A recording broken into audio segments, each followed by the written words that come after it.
Hey, it's Keith from Outlaw Speed Shop. This month with the Four Horsemen, we are tackling the Hot Wheels Otto, custom Otto, muscle car looking thing. I'm not really sure exactly what it looks like. A concept car, actually. Kind of a cross between a Pontiac and something else. But either way, it's kind of a cool casting. If you want to participate, or you are participating, you guys need to make sure you email fourhorsemendiecast@gmail.com so we can include it in the recap videos. Next month, we're tackling the 63 Studebaker, which is a drag racing theme.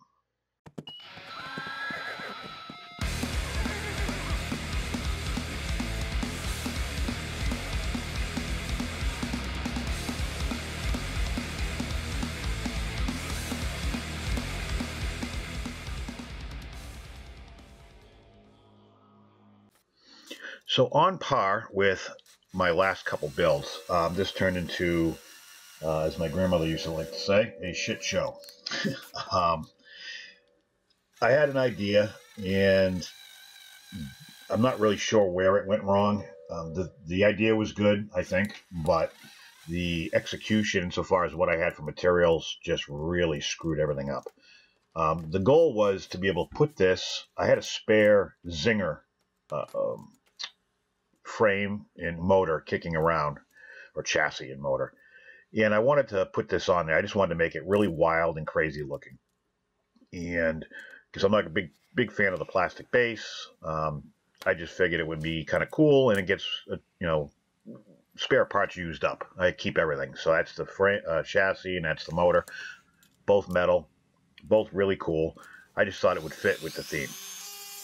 So in order to do that, I have to get rid of the posts. So I'm going to start with the rear first. I'm just using a deburring tool. Works really, really good, but makes a mess, as you can see. And it's a little hard to control till you get used to it, but it does make short work of everything, and you don't have to try to get it, with a cutoff wheel. And then you got to make sure all the shavings go on the floor. So here you can kind of see what I'm after. I want to be able to use the windshield and the interior, but just pretty much just change the chassis.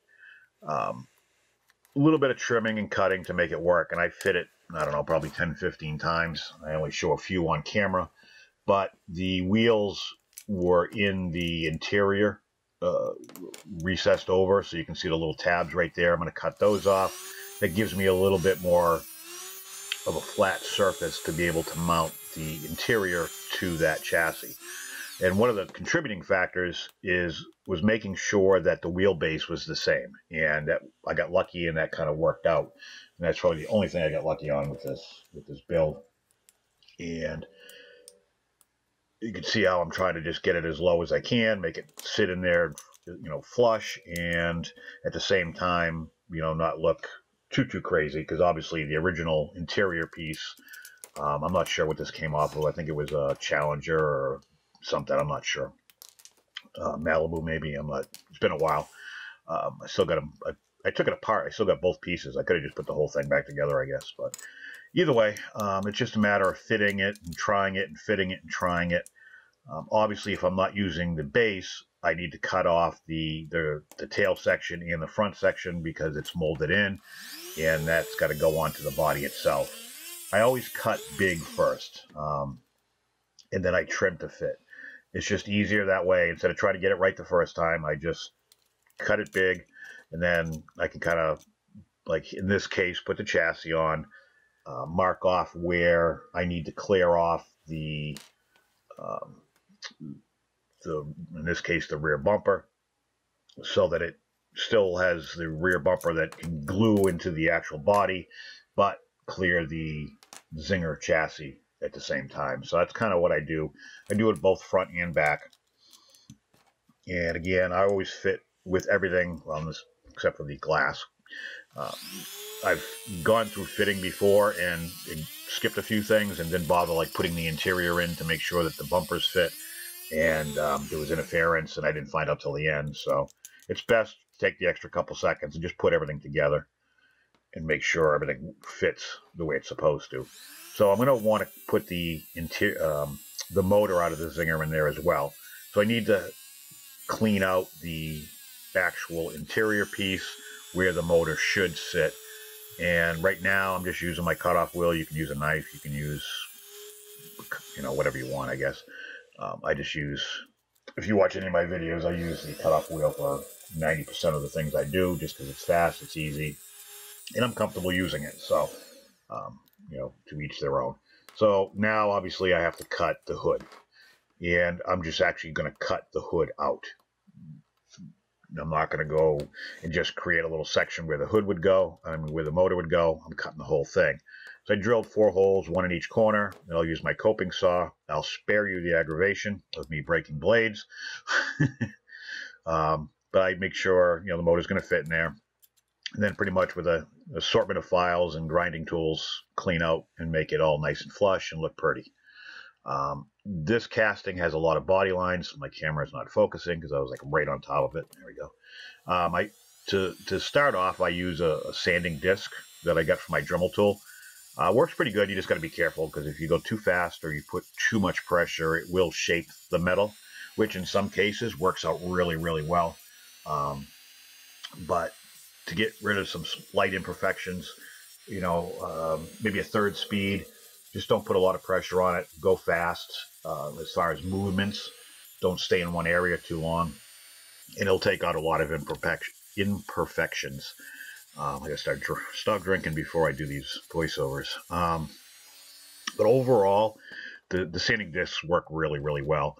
But by themselves, there's certain areas you just can't get into. So obviously, the rear fenders where it meets the sail panels, I'm going to use my small mini files just to try to break it down as much as I possibly can, which worked out good because I painted this thing like 8 frickin' times, and so having this area already done worked out good. And if it hadn't been, I had plenty of time to fix it, because that's pretty much where it wasn't the paint that was a problem. It was actually the flame part that caused me to get frustrated. And I started off really fancy with paint, and then towards the end I'm just like, screw it, and I just painted it black and called it a day. But I had good intentions, so that's got to count for something. But again, once I've knocked off the big stuff, I'm hitting it again with that sanding disc, just real light. It's hard on camera to show how much or how little pressure I'm actually putting on it, but that's essentially where I'm at. The goal, you know, was mainly to make this thing look like a zinger. So I need to fill in the engine compartment. And I'm just using a really, really thin piece of styrene stock. It's probably a 1/16 thick. So I'm just kind of roughly marking out where it needs to be, and then I'll trim to fit. Then towards the end, I'll just knock a hole in it for that motor. It'll work out good. So here comes the debacle. So I'm using splash paints, and I'm using the candy base, or the silver candy base, and then magenta over it.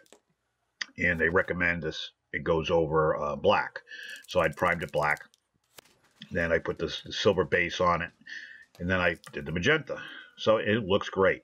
And I've got these Hot Wheels van flames that I got from the Redline shop, and I bought them, God, a while ago. They didn't work. They see how faded they are? That's what it looks like on black. So when they didn't work, I ended up stripping it, painting it black again. I tried the smaller version of the same ones. Same thing. As soon as they dried, they looked all faded and cloudy. So I decided I was going to paint flames instead. I got these templates that I didn't have success with before, but I said, screw it, why not? I grabbed an assortment of colors, tried that. That didn't work. I put it in the stripper again, painted it black. I figured I would try drawing on it, and I got these awesome paint pens that work great. Doesn't work good for what I was trying to do with the flames, so I stripped it and I painted it black again. And I found another set of flame decals that were a little newer, still cloudy. I said, screw it. I painted it. I clear coated it. Because I just ran out of time. This was the most frustrating thing ever. You know, I think I painted it 5 times. I left it black. I put the flames on it. I detailed everything. They're still a little cloudy, not as bad as the other ones. I've tried other decals and they work. Is just that batch or the batches? I don't know.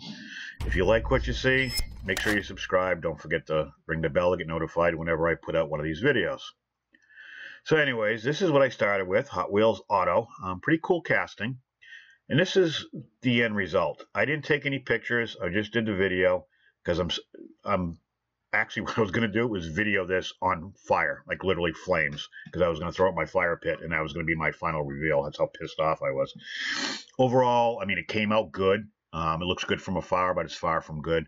The black and the clear came out awesome. The engine came out good. The chassis came out perfect. I liked everything except for the decals.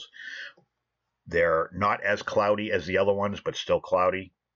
I just gave up. So, but anyways, make sure you comment down below, good, bad, or indifferent.